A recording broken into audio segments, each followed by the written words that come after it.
This PowerPoint is for National 5 English and it will give you some information on the historical context of the First World War to help you better understand the poetry that you'll go on to study from that era. Now, in terms of the historical context, obviously the First World War is a very vast period in history in which there are lots of areas and aspects which you could research. However, this PowerPoint really just grinds down into the very key pieces of information you'll require to help you better understand the poetry of Wilfred Owen. Now, this slide just reminds for you, first of all, the era in history, which is 1914 to 1918.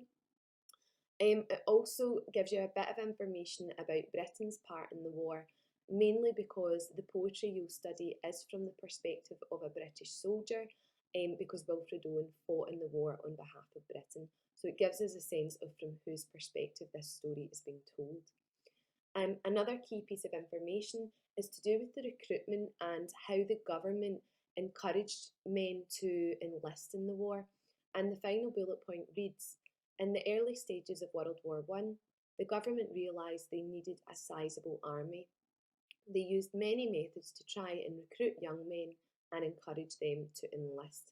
And the reason this is important is one of the aspects of war that Wilfred Owen explores in his poetry is the way in which he and many others felt the government tricked these young men or men of any age to enlisting in the war. And they did that by presenting an image which glamorised war, and that was very different from the reality of the horrific experiences these men went on to endure.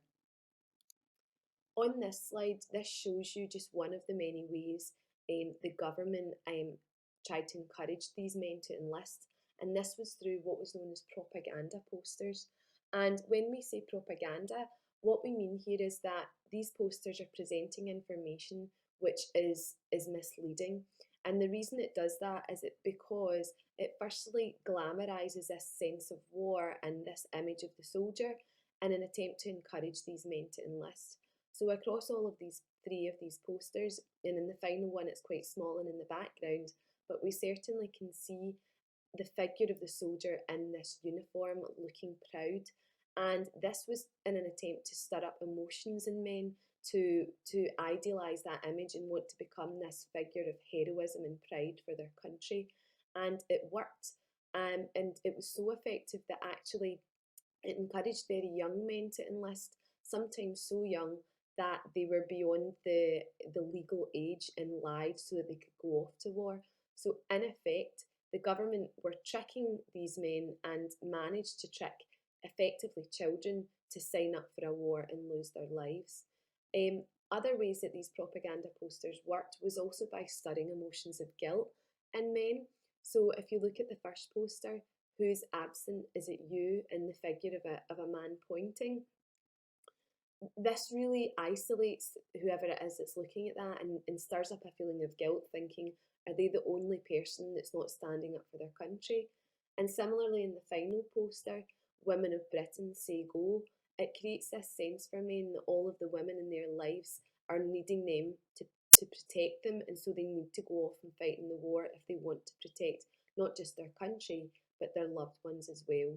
So these posters worked in two ways. Firstly, by stirring an emotion of pride and heroism, this desire for heroism, and secondly by guilting young men, so we can see the immense pressure that was being put on them to enlist. On this slide, we see images actually taken from the First World War, and the first thing to note is how startlingly different these photos are from the images and message that the government were presenting. In this first image, what we see are men running from some sort of explosion and are literally running for their lives in a completely decimated setting. In the second image, we see men grouped together and what appears to be one man being treated for some sort of medical condition, and it may well be trench foot. And what both of these images show is that there's no sense of the glamour or prideful heroism, which was all that these propaganda posters were trying to present in order to encourage men to enlist. So this should really reinforce this idea that these men had effectively been tricked. This slide really just highlights the consequences of the war in terms of the number of soldiers who were either wounded or who actually lost their lives. So you may want to take a moment to pause this video and really read through those figures and reflect on them. And just to break that down, in the first column what we see are the number of men mobilised, so the number of men who went out to fight. In the middle column, the number of men who died, and then lastly the number who were left wounded. So what we see there are either the men who completely lost their lives or potentially were wounded so badly that they lost all quality of life. Moving forward, what we now want to do is to take that information, the historical context, into the English classroom so we can better understand the literature that you're going on to study. On this slide, this gives a sort of a biographical overview of the poet Wilfred Owen, whose works you'll study. Now, again, you maybe want to pause the video here just to read through each of those bullet points. But 2 points that I would flag are, firstly, the bullet point that reads, "A shell exploded close to him and left him severely shell-shocked. He was sent back to England to recover." And the reason that's an important point just to flag is that's just one of the many violent and horrendous experiences that Wilfred Owen will have been exposed to during his time in the war. And that's quite important because it gives us a sense of the extreme trauma that he had to endure and may help you better understand some of the images that you'll go on to analyse and explore in his poetry. The second point I would pick up on is the final bullet point that reads, "He was sent to the front line and was killed in action on the 4th of November 1918. A week later, the war ended." And I think this is important to pick up on simply because it's such a tragic end to Wilfred Owen's life for him to have died a week prior to the war ending. However, it is worth noting that his poetry has been read generations and generations later and has in itself become a very important legacy. Which leads us on to why are we studying this poetry and why are poems written about war in the first place? And I think in terms of poetry told from the soldier's experience, I think a lot of these poems have been written as a mode of expressing feelings and to allow them to deal with the atrocities of war and process the horrendously traumatic experiences that they will have endured throughout their time in the war. Some poetry from this era was in fact used to convince people that war is right.